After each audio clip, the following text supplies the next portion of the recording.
교육 기도 모임 요한복음 특강 첫 번째 시간입니다. 오늘은 요한복음 1장 1절에서 2절을 말씀드리겠습니다. 말씀은 하나님이셨느냐는 주제로 말씀을 드리도록 하겠습니다. 요한복음은 사복음서 가운데 네 번째 책으로서 하나님의 아들이신 예수 그리스도의 신성에 초점을 맞춰서 설명하고 있습니다. 앞에 세 복음서 마태, 마가, 누가복음을 소위 공감복음이라고 얘기합니다. 공감복음이란 말 그대로 공통된 관점으로 기술된 복음서라는 뜻입니다. 무엇을 공통된 관점으로 기술했겠습니까? 예수님의 생애를 공통된 관점에서 기록을 한 것입니다. 예를 들면 예수님께서 침례받으신 내용과 광야에서 시험 받으신 내용은 마태, 마가, 누가복음에는 나오지만 요한복음에는 나오지 않습니다. 그렇다고 하더라도 요한복음이 앞에 세 복음서들에 비해 조금 더 영적인 면이 있기는 하지만 굳이 따로 떼어서 특별하게 취급할 필요는 없습니다. 각 복음서마다 나름대로의 그 특색이 있기 때문인 것이죠. 마태복음의 주제는 왕으로 오신 예수님이십니다. 마태는 주 예수님을 다윗의 자손, 이스라엘의 왕위의 계승자, 유대인의 왕으로 그리고 있습니다. 마태복음은 다윗의 후손으로 오신 예수님에 대한 예언이 성취되었음을 가장 잘 보여주고 있는 복음서라고 할 수 있겠습니다. 마태복음 1장 1절 말씀이죠. 다윗의 자손이시오 아브라함의 자손이신 예수 그리스도의 세대에 대한 책이라. 마태복음의 저자는 세리였던 마태입니다. 영어로는 매추라고 얘기하죠.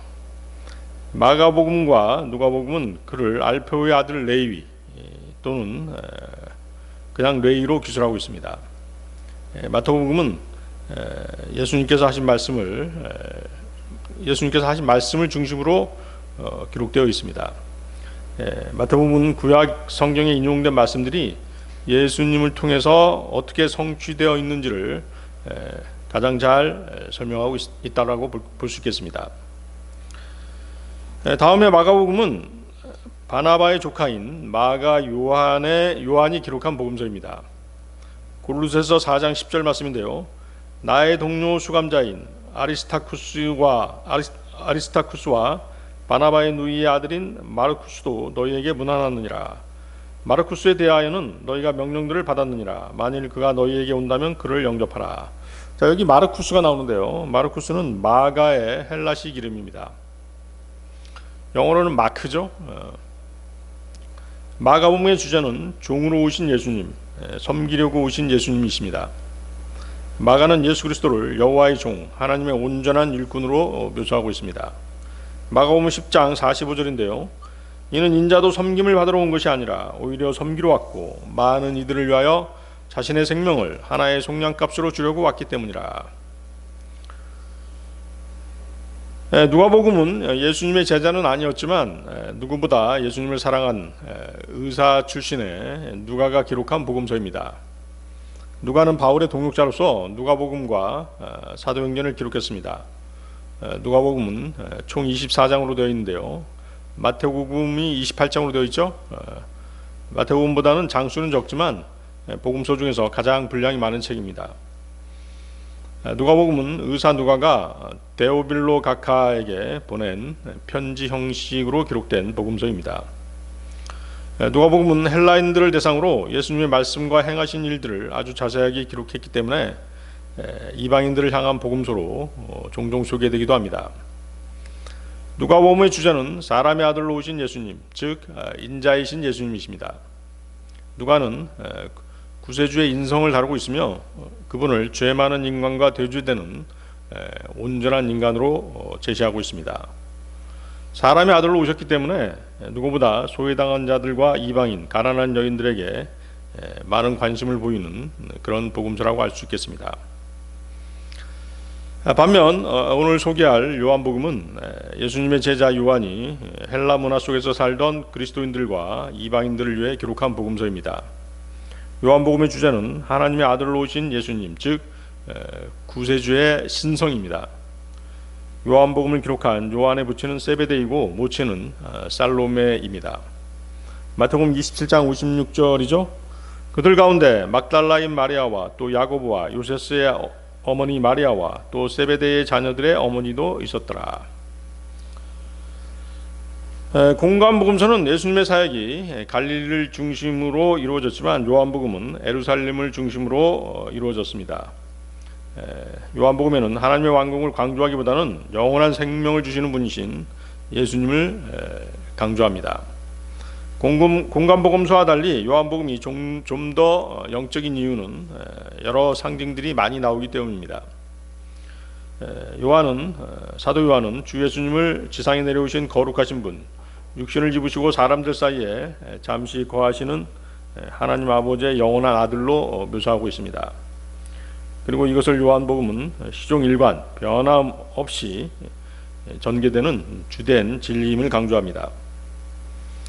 요한이 다른 복음서 저자들과 다른 관점으로 요한복음을 기록한 이유는 당시 말씀이 육신이 되어 오신 예수님을 부인하는 이단들과 싸우기 위해서였습니다.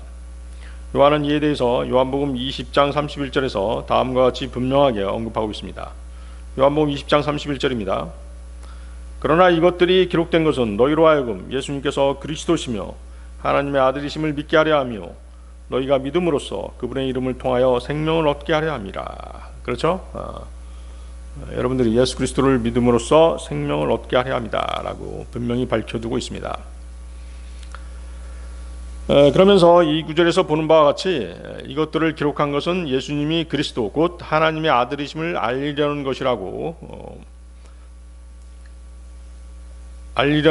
언급하지 않고 뭐라고 언급하고 있어요? 믿게 하려는 것이요.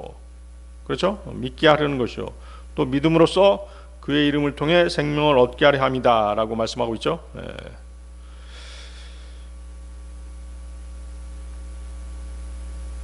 그렇죠? 그러니까 이제 이것이 바로 복음인 것이죠. 예수님은 믿음의 창시자시잖아요. 그렇죠? 그래서 그분이 주신 믿음을 가지고 예수 그리스도를 구주로 영접하면 여러분들이 이제 구원을 받는 것이잖아요. 또 복음을 전할 때도 그렇게 전하는 것이지 않습니까? 우리가 예수님이 어떤 분이신지를 설명하고 또 상대방이 예수님을 구주로 영접할 의향이 있다라고 한다면 그가 가진 믿음은 예수 그리스도께서 그 사람한테 준 믿음이란 말입니다. 그래서 그 믿음을 가지고 예수님을 구주로 영접하면 구원을 받는 것입니다. 그리고 또 이제 우리 전도 집회 때도 얘기했지만 말씀을 듣는 중에 예수 그리스도의 보혈로 또 예수 그리스도의 십자가의 희생으로 자신의 죄 문제가 해결됐다라고 하는 것이 깨달아졌다면, 믿어졌다면, 알게 되었다면 그것도 구원인 것입니다. 그렇기 때문에 이 요한복음은 구원의 복음에 초점이 맞춰져 있는 것이죠. 이처럼 요한복음이 구원에 초점을 맞추고 있기 때문에 우리가 죄인들의 혼을 그리스도께 이겨옴으로써 그들이 거듭나고 구원받고자 할 때 그 죄인들에게 들려줄 최상의 성경 말씀을 찾아내고 싶다면 요한복음에서 그 구절을 찾아낼 수 있는 것입니다. 그래서 요한복음이 가장 영적인 복음서라고 할 수 있는 것이죠. 사복음서를 셋째 하늘의 영적인 존재인 네 그룹의 모습에 비교할 수 있습니다. 에스겔서 1장 10절입니다. 에스겔서 1장 10절은 이제 네 그룹의 모습이 나오죠. 네 그룹은 지금 네 가지 모양을 하고 있습니다. 에스겔서 1장 10절. 그들의 얼굴들의 생김새를 말하자면 그들 넷은 사람의 얼굴을 하였는데 오른쪽에 사자의 얼굴을 가졌더라. 그리고 그들 넷은 왼쪽에 소의 얼굴을 가졌더라. 그들 넷은 독수리의 얼굴도 가졌더라. 자, 그룹이 어떤 모양을 갖추고 있다는 것이에요? 사람, 사자, 소, 독수리의 얼굴을 가지고 있다는 것이죠. 그렇죠? 물론 이제 다섯 번째 그룹도 있었는데 다섯 번째 그룹은 뭐라고 얘기했습니까? 타락해서 사탄이 된 자였죠. 그렇기 때문에 여기 이제 그 그룹의 생김새가 바로 사복음서와 연관이 있는 것이죠. 마태복음은 유다 지파의 사자로서 왕으로 오신 예수님을 강조하기 때문에 사자복음이라는 말을 쓰게 되는 것입니다. 그 그룹의 모습 중에 사자의 얼굴 있죠. 마가복음은 이제 섬기는 종으로 오신 예수님을 형상화해서 황소복음, 또 그룹 중에 사람의 얼굴이 있는 것처럼 누가복음은 인자로 오신 예수님을 강조하고 있습니다. 요한복음은 영적인 비유들로 가득하기 때문에 독수리 복음으로 불리는 것입니다. 독수리가 창공을 날고 있죠. 그래서 영적인 내용들, 또 하늘, 셋째 하늘, 독수리 이렇게 연관 지을 수가 있는 것이죠. 요한복음 모두 21장 879절로 되어 있고 영어 킹제임스 성경의 경우에 19,099개의 단어로 되어 있습니다.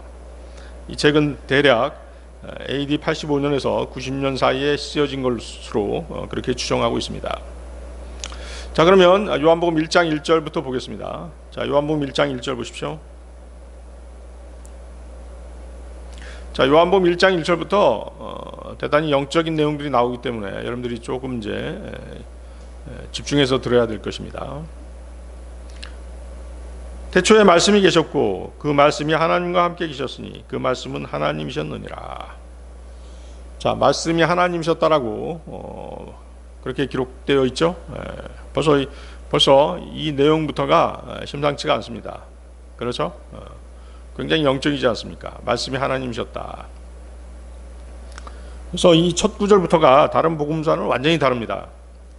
요한은 예수 그리스도를 다윗의 자손이나 사람의 아들로서가 아니라 하나님의 아들이심을 아주 직접적으로 제시하고 있는데 어떤 방식으로 제시하는 것이에요? 말씀으로 제시하는 것입니다. 그리고 거기 보면 이제 태초에라고 하는 시간을 가늠할 수 없는 단어를 사용함으로써 예수님이 시간을 초월하시는 절대자이시고 창조주이심을 암시하고 있습니다. 그래서 이 첫 구절은 태초에 하나님께서 하늘과 땅을 창조하셨느니라는 창세기 1장 1절의 말씀과 그 뜻을 같이 하고 있는 것입니다. 예수님은 모든 것에, 모든 만물의 창조 이전에 계셨던 분이십니다. 왜냐하면 만물이 그로 말미암아 지은 바 되었기 때문인 것이죠. 요한복음 1장 3절이죠. 그 밑에 1장 3절 보십시오. 그분에 의하여 모든 것들이 지음받았으니 지음받은 어떤 것도 그분 없이 지음받지 아니하였더라. 분명하게 말씀하고 계시죠. 골로새서 1장 16, 17절입니다. 골로새서 1장 16, 17절. 이는 그분에 의하여 모든 것들이 창조되었기 때문이니 곧 하늘에 있는 것들과 땅에 있는 것들이요 볼 수 있는 것들과 볼 수 없는 것들이니 그들이 보좌들이든지 통치권이든지 정사들이든지 권능들이든지 모든 것들이 그분에 의하여 그리고 그분을 위하여 창조되었느니라. 그리고 그분께서는 모든 것들보다 먼저 계시며 그분에 의하여 모든 것들이 존재하느니라. 그래서 예수님이 태초에 계셨기 때문에 예수님은 시간을 초월하셔서 스스로 계신 분이셨던 것이죠. 즉 주님은 영원히 스스로 계시는 분이신 것입니다. 요한복음 17장 5절 말씀입니다. 그리고 오 아버지여 이제 당신께서는 세상이 있기 전에 제가 당신과 함께 지녔던 그 영광으로 당신 자신과 함께 저를 영화롭게 하소서. 오직 하나님은 하나님 그분만이 영원하심으로 주 예수님의 절대적인 신성은 이 말씀으로 확실하게 증명이 되는 것입니다. 요한은 또 그 요한일서 1장 1절에서도 생명의 말씀에 관해서라고 언급하면서 그 말씀이 시작부터 계셨구라고 기술하고 있습니다. 하나님께서는 태초부터 계셨습니다. 하나님께서는 이 우주의 시간이 시작되기 전 그 짐작할 수조차 없는 영원한 처음인 그 태초부터 계셨던 분이십니다. 그 영원한 태초에 또한 말씀이 계셨고 그 말씀은 생명의 말씀이셨습니다. 요한일서 1장 1절 한번 보시겠습니다. 요한일서 1장 1절.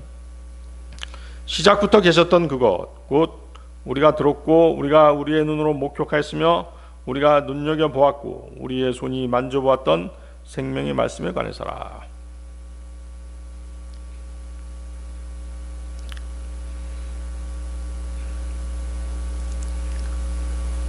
그렇죠?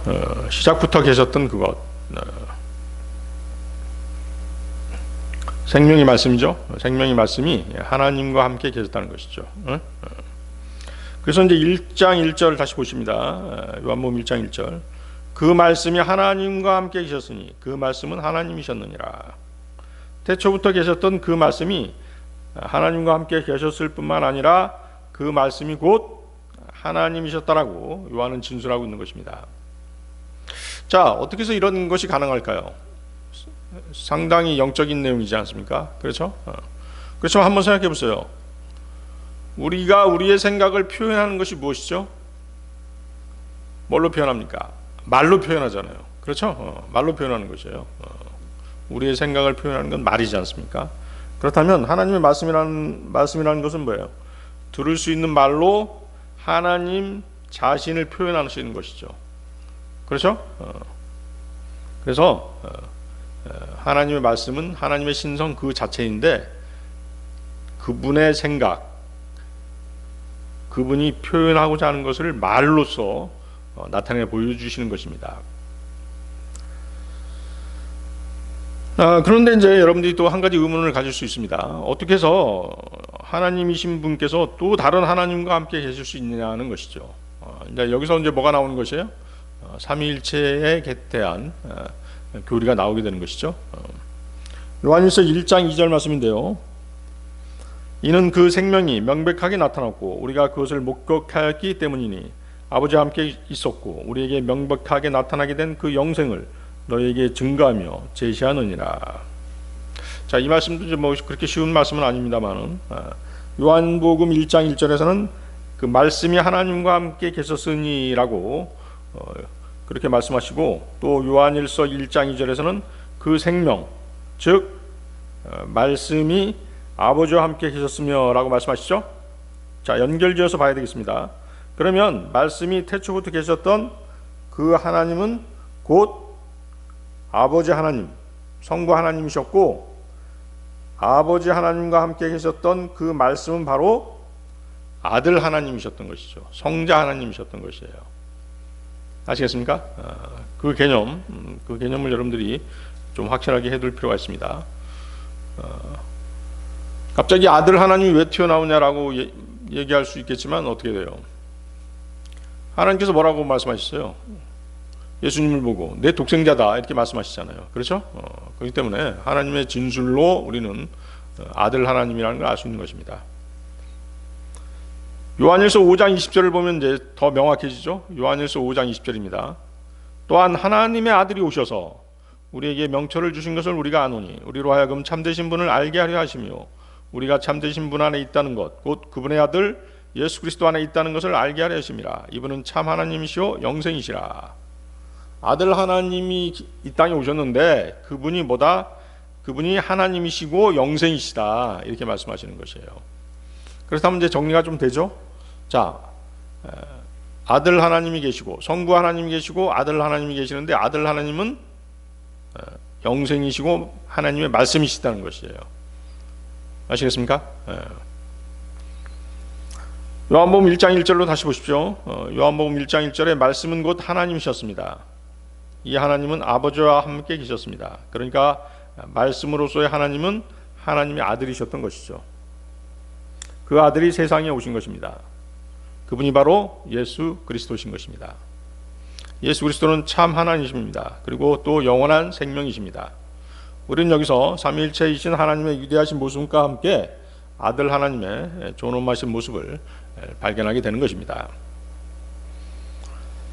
자, 요한복음 1장 1절 태초에 말씀이 계셨고 그 말씀이 하나님과 함께 있었으니 그 말씀은 하나님이셨느니라 해서 킹제임스 성경은 말씀의 첫 단어, 첫 글자를 대문자 W로 표시하죠. 워드. 대문자로 표시된 그 워드라고 하는 그 말씀은 누구를 나타내는 것이에요? 예수 그리스도를. 나타내는 그런 단어인 것이죠.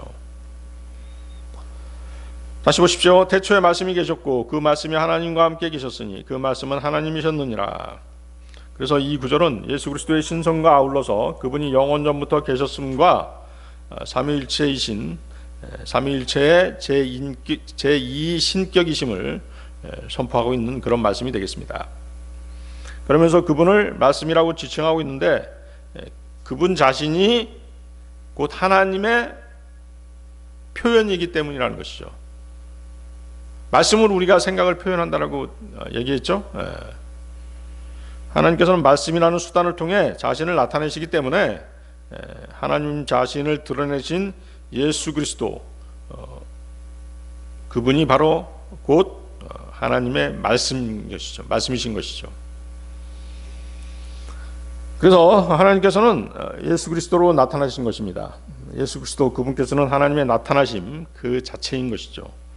그러므로 그분의 모습이 곧 하나님의 모습인 것입니다. 그래서 예수님이 이 땅에 오셨을 때 제자들 중에 하나님을 보여달라고 그렇게 요청한 사람이 있었죠. 요청한 제자가 있었습니다. 요한복음 14장 8절 9절에 그 내용이 나오죠. 빌립이 그랬죠. 빌립이 그런 요청을 한 적이 있었어요. 요한복음 14장 8절 9절 말씀, 빌립이 그분께 말씀드리기를 주여 아버지를 우리에게 보여주소서, 그리하면 그것이 우리에게 족하겠나이다 하니라. 예수님께서 그에게 이같이 말씀하시니라. 빌립아, 너희가 그렇게 오랜 시간을 나와 함께 있었는데 아직도 너는 나를 모르느냐? 나를 본 자는 아버지를 본 것이라. 그러하거늘 어찌 너는 말하기를 우리에게 아버지를 보여주소서 하느냐? 빌립뿐만 아니라 빌립은 이제 용감하게 이제 물어봤을 뿐이고 다른 제자들도 같은 마음이었을 것이에요. 하나님 아버지를 보여주면 믿겠습니다. 이런 거죠. 세상 사람들이 우리가 복음 전할 때 그런 요구를 종종 하지 않습니까? 하나님 보여달라. 그럼 내가 믿겠다. 그러면 여러분들 어떻게 대답하죠? 어떻게 대답합니까? 하나님 보여달라고 하면 믿음은 하나님을 볼 수 있다. 그렇게 대답하는 게 정답입니다. 믿으면 여러분들이 하나님을 만날 수 있잖아요.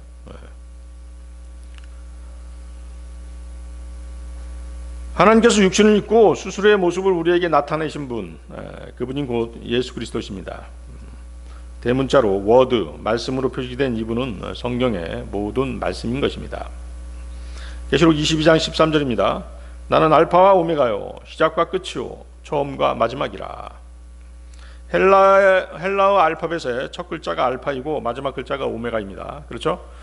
나는 알파와 오메가요 라는 말씀은 성경을 통해서 하나님께서 하신 모든 말씀들이 곧 예수 그리스도시라는 것을 의미하는 것입니다. 성경 기록들은 하나님의 생각을 계시하는 것입니다. 그분의 마음의 뜻을 표현하는 것입니다. 그분의 완전하심을 알려주시는 것이 바로 성경입니다.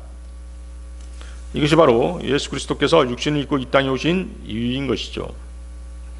따라서 성부 하나님께서는 성자 하나님을 통해서 그분의 생각을 표현하시고 그분의 뜻을 전달하시며 그분의 능력과 성품을 계시하시는 것입니다. 육신을 입고 오신 예수님은 그러한 하나님의 본성과 완전성을 드러내 보여주신 분이십니다. 하나님께서 온전히 알려주시는 것은 오직 예수 그리스도를 통해서입니다. 예수 그리스도는 거룩하신 분이십니다. 그는 하나님이시며 아들로서 육신을 입고 나타나셨습니다. 하나님의 아들로서 육신을 입고 나타나신 것이죠. 예수님은 참으로 완벽하게 하나님을 계시하신 분이셨습니다. 예수 그리스도를 가리키는 말씀, 즉 대문자 W로 표기된 워드와 성경에 기록된 하나님의 말씀을 가리키는 소문자 W로 표기된 워드는 매우 밀접한 관계를 가지고 있습니다. 첫째, 예수 그리스도와 성경은 둘 다 모두 두 가지 본성을 동시에 공유하고 있습니다. 예수 그리스도께서는 인자로서 인간의 본성을 고스란히 갖고 계시면서 또 한편으로는 하나님의 아들로서 하나님의 본성을 가지고 계신 것입니다. 그러니까 인성과 신성을 모두 가지고 계신 것이죠. 그분께서 갖고 계신 인간으로의 본성, 인성은 성경을 통해서 나타납니다. 성경을 읽다 보면 거룩하신 하나님이시며 아울러 인자로서의 본성이 예수님을 통해서 나타나는 것을 우리는 알 수 있는 것입니다. 육신을 입고 오신 거룩하신 하나님께서는 육신으로 계시는 동안 인간이 겪어야 할 모든 연약한 그런 부분들을 다 겪으셨죠. 웃기도 하셨고 울기도 하셨고 또 슬퍼하시고 치근해하시기도 하는 등, 또 음식물을 드시기도 하셨고 배고프기도 하셨고 피곤하기도 하셨던 것입니다. 그래서 인간의 모든 연약한 것들과 모든 감정을 다 나타내 보여주셨습니다. 한편 그분께서 갖고 계신 하나님의 본성은 성령님으로 또 나타납니다. 그 결과 성경은 또한 하나님의 본성이신 성령님을 그 안에 포함하고 있는 것입니다. 좀 어려운 얘기일 수 있겠는데요. 성경이 어떻게 쓰여졌습니까? 하나님의 영감으로 주어진 것이라고 성경이 말씀하시죠. 하나님의 영감, 그것이 바로 이제 성령님이신 것이죠. 디모데후서 3장 16, 17절입니다. 모든 성경 기록은 하나님의 영감으로 주어지는 것으로 교리와 책망과 바르잡음과 의로 훈계하기에 유익하니 하나님의 사람이 완전해지며 모든 선한 행위들에 철저히 갖추어지게 하려 함이라. 그렇죠? 성경은 진리의 책인데 예수님도 진리시고 성령님도 진리시죠. 요한복음 14장 6절입니다. 예수님께서 그에게 이같이 말씀하시니라. 나는 길이요 진리요 생명이라. 그렇죠? 길이요 진리요 생명이라. 나로 말미암지 않고는 아버지께로 올 자가 아무도 없느니라. 또 요한일서 5장 6절에서 성령께서 진리시기 때문이라. 분명하게 나오죠. 성령께서는 진리시다. 그래서 예수님도 진리시고 성령님께서도 진리시죠.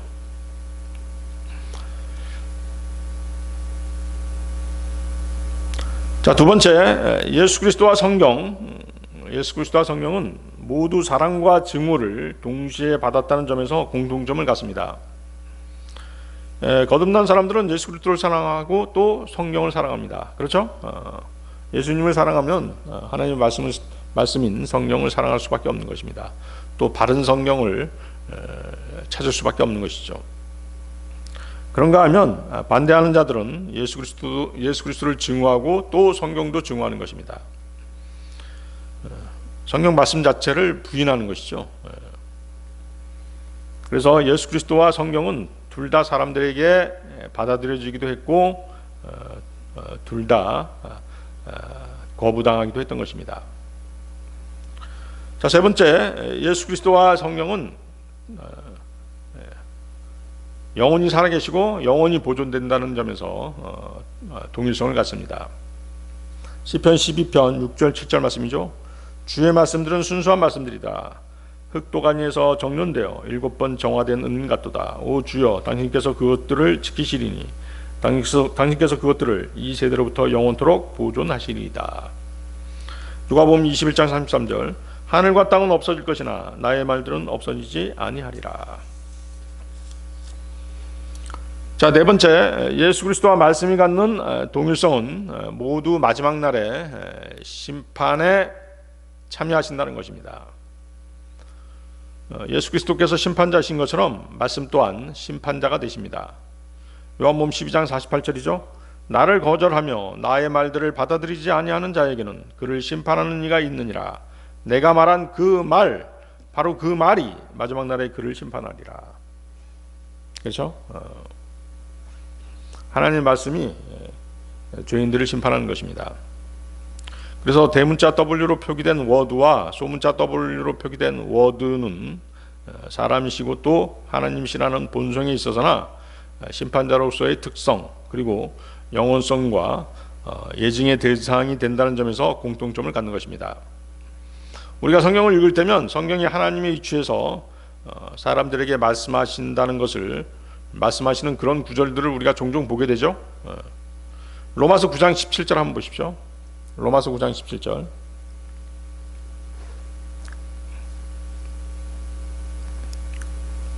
로마서 9장 17절.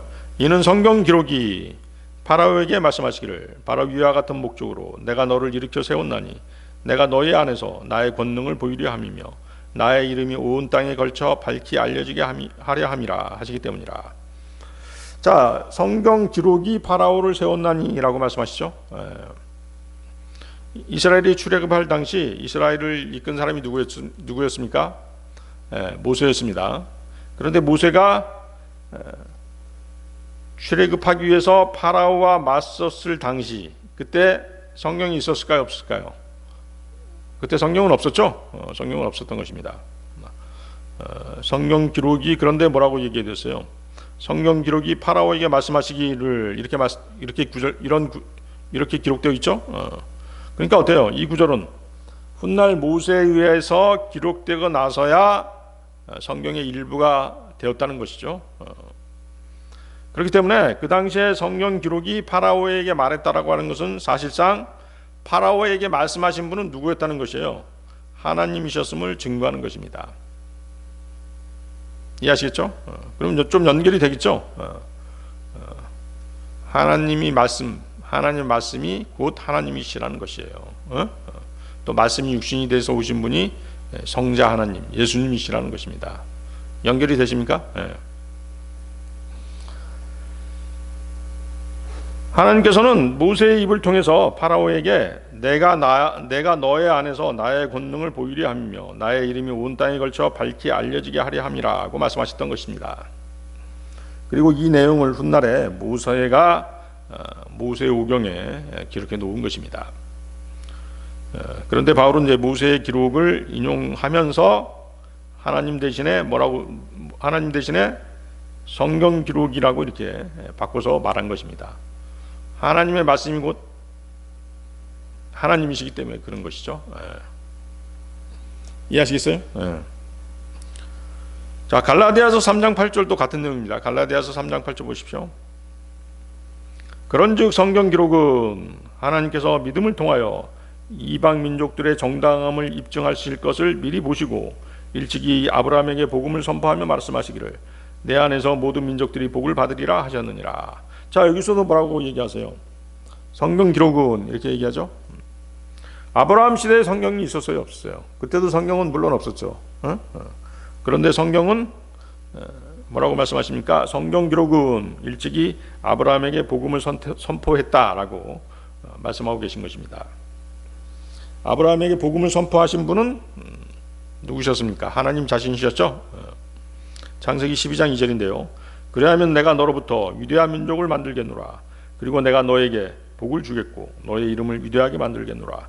그런즉 너는 하나의 복이 되리라.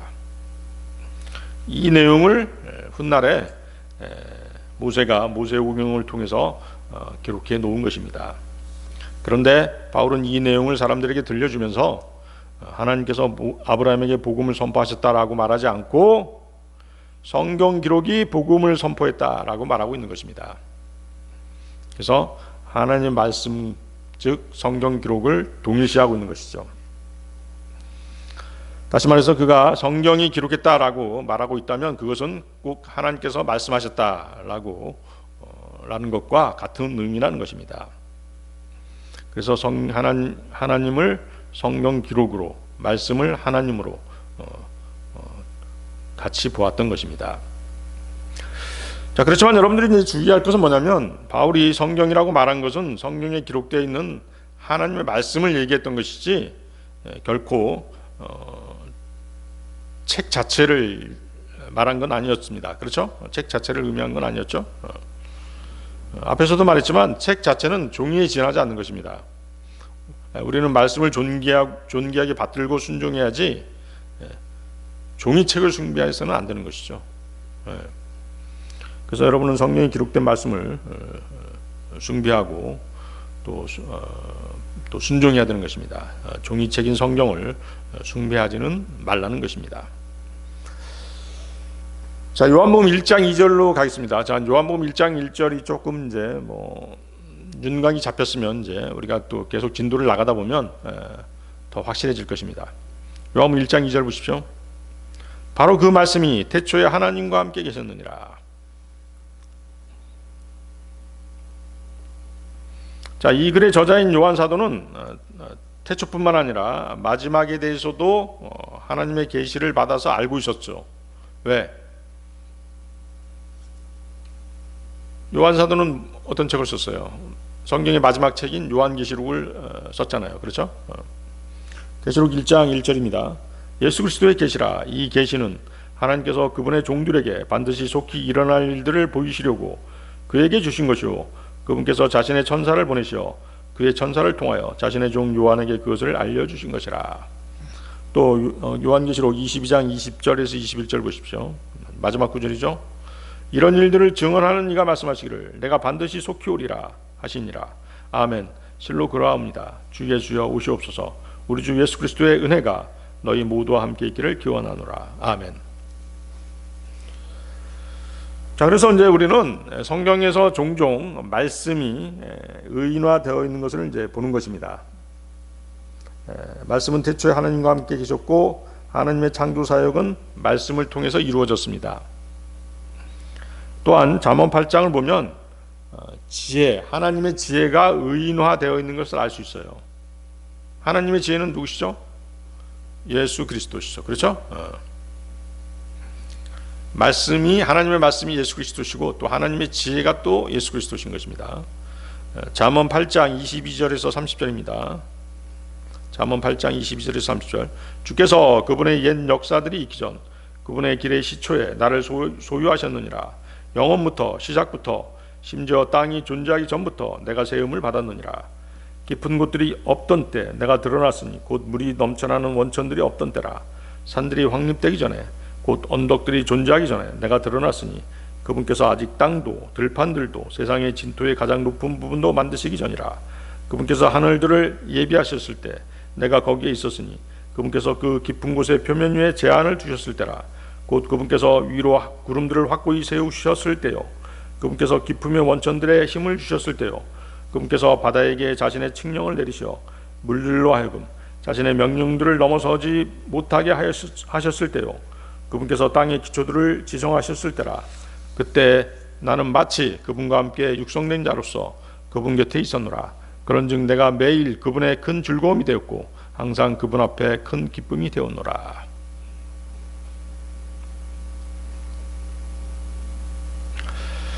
따라서 이제 이 구절은 이제 그 하나님의 지혜가 예수님이라는 것과 동시에 이 세상에 이 어떤 만물들도 하나님의 말씀이신 예수님 없이, 주 예수님 없이 만들어진 게 없다라고 분명하게 말씀하는 그런 구절이 되겠습니다.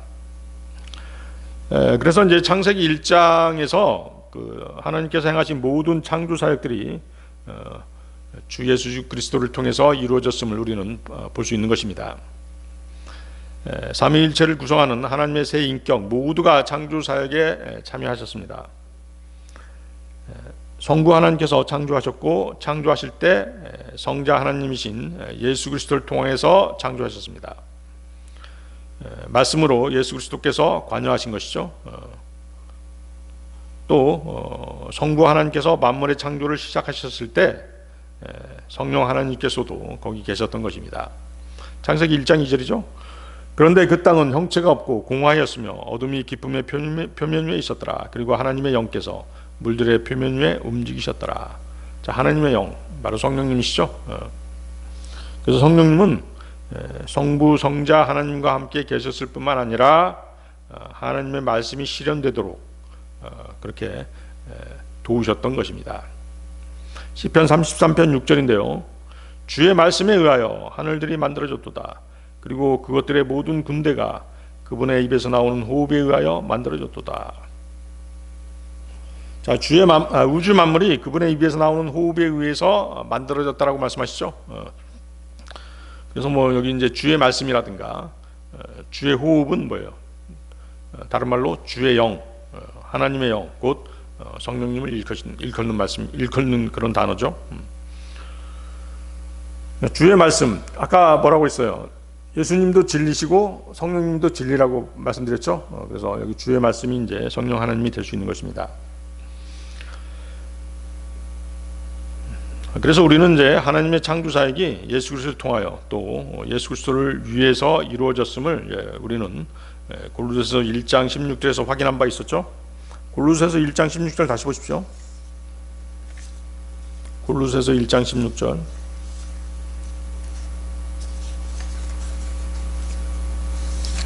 다시 보겠습니다. 이는 그분에 의하여 모든 것들이 창조되었기 때문이니 곧 하늘에 있는 것들과 땅에 있는 것들이요 볼 수 있는 것들과 볼 수 없는 것들이니 그들이 보좌들이든지 통치권들이든지 정사들이든지 권능들이든지 모든 것들이 그분에 의하여 그리고 그분을 위하여 창조되었느니라. 그분에 의하여 그리고 그분을 위하여 창조되었다라고 말씀하시죠. 주 예수님께서 이 땅에 오시기 전에는 살아계신 참된 하나님에 대한 지식이 세상에 없었습니다. 하나님의 존재가 그분이 만드신 자연물의 계시가 되었긴 했지만 세월이 흐르면서 인간들은 하나님의 창조물보다는 자신들이 만든 것을 더 숭배했고 그러면서 더 점점 더 교만해져 갔던 것입니다. 로마서 한번 보시겠습니다. 로마서 1장 20절에서 22절 보십시오. 이는 세상의 창조 때부터 그분께 속한 보이지 않는 것들이 분명히 보였기 때문이니 심지어 그분의 영존하는 권능과 신격까지도 만들어진 것들에 의하여 이해되었도다. 그러므로 그들에게 변명거리는 없느니라. 이는 그들이 하나님을 알았을 때 그들이 그분께 하나님으로서 영광을 돌리지도 않았고 감사하지도 않았기 때문이라. 오히려 그들의 상상들 속에서 허망하여지고 그들의 어리석은 마음이 어두워졌느니라. 그들은 스스로 지혜롭다고 공언하면서 어리석은 자들이 되었느니라. 자, 우리는 세상의 창조 때부터 하나님께서 주신 것들을 눈으로 볼 수가 있습니다. 이것들은 자신들만을 나타내는 것이 아니라 그분께 속한 보이지 않는 것들도 드러낸다라고 그렇게 말씀하시죠. 그래서 하나님께 속한 보이지 않는 것들이 이제 우리에게 분명히 보여줬고 라고 말씀하시는 것입니다. 자연물들을 통해서 하나님께 속한 보이지 않는 것들이 우리에게 보여진 것입니다. 그러니까 하나님의 창조물을 통해서 우리는 누구를 연관 지을 수 있는 것이에요? 창조주를 연관 지을 수 있다라고 하는 것입니다. 그분이 지으신 것들을 보고 보이지 않는 하나님에 대해서 유추하고 이해할 수 있게 되었다는 것이죠. 그렇습니까? 자, 여러분들이 한 가지 한번 예를 들어보면 길가에 핀 들꽃 한 송이만 보더라도 어떻습니까? 인간의 능력으로 그 꽃잎 하나, 그 이파리 하나 만들 능력이 없는 것입니다. 사람들이 인공위성을 쏘아 올리고 달에도 가고 화성에도 가는 첨단 기술이 있다라고 하더라도 풀 한 폭이 창조해낼 수 없는 것이 인간의 한계인 것입니다. 그렇게 하찮게 보이는 창조물에서 그것을 창조하신 분이 계실 것이라는 그 생각을 한 번쯤은 해보라는 것입니다. 그렇죠? 다른 예로 이제 하나님의 신격을 우리가 태양을 보면서 또 알 수 있죠. 태양은 세 가지의 광선을 방사를 합니다. 가시광선, 또 뭐예요? 적외선, 자외선이죠. 가시광선은 우리가 볼 수 있는 빛이죠. 바로 육신을 입고 오신 예수 그리스도를 상징합니다. 또 적외선이라고 하는 열선은 볼 수는 없지만 느낄 수는 있습니다.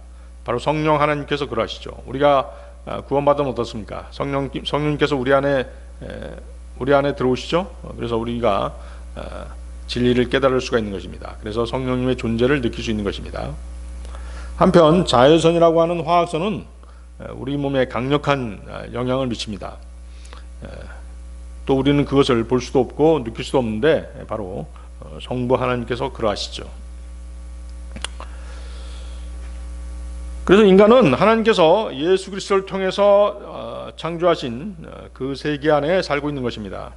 사람들은 그분을 창조주를 모른다라고 변명하지만 사실은 그 지식, 하나님에 대한 지식을 알기를 거부하고 있는 것입니다. 로마서 1장 28절에 그렇게 말씀하시죠.